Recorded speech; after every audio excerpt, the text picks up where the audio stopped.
اعوذ باللہ من الشیطان الرجیم بسم اللہ الرحمن الرحیم۔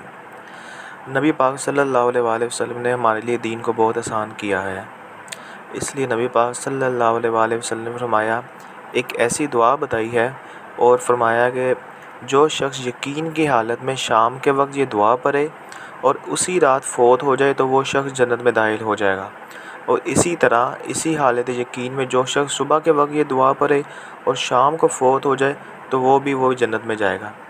یہ دعا اس دعا کو سید الاستغفار کہتے ہیں۔ سید مطلب ہوتا ہے بادشاہ، استغفار یعنی استغفار کا بادشاہ، یعنی اس سے بہترین استغفار کوئی نہیں۔ اور اس کے کلمات یہ ہیں: اللہم انت ربی لا الہ الا انت خلقتنی وانا عبدک وانا علی عہدک ووعدک ما استطعت واعوذ بک من شر ما صنعت ابوء لک بنعمتک علی وابوء بذنبی فاغفر لی فانہ لا یغفر الذنوب الا انت۔ اب ہم اس کے ترجمے کو دیکھتے ہیں۔ اے اللہ، تو ہی میرا رب ہے، تیرے سوا کوئی معبود نہیں۔ تو نے مجھے پیدا فرمایا اور میں تیرا بندہ ہوں، اور میں اپنی طاقت کے مطابق تیرے عہد اور وعدے پر قائم ہوں۔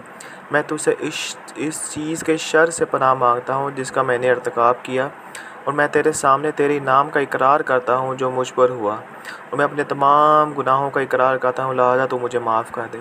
واقعی یہ ہے کہ تیرے سوا کوئی گناہ کو معاف نہیں کر سکتا۔ اللہ پاک نے ہمارے لیے جنت میں جانا آسان بھی کیا ہے، بہت آسان کیا ہے، اگر ہم نبی پاک صلی اللہ علیہ وسلم کی سنت پر عمل کرتے رہیں۔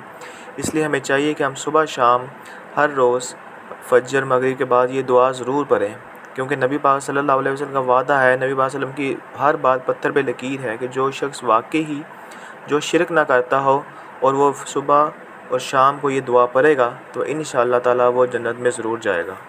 اللہم انفعنا بما علمتنا وعلمنا ما ينفعنا وزدنا علما وآخر دعوانا ان الحمد للہ رب العالمین۔ السلام علیکم۔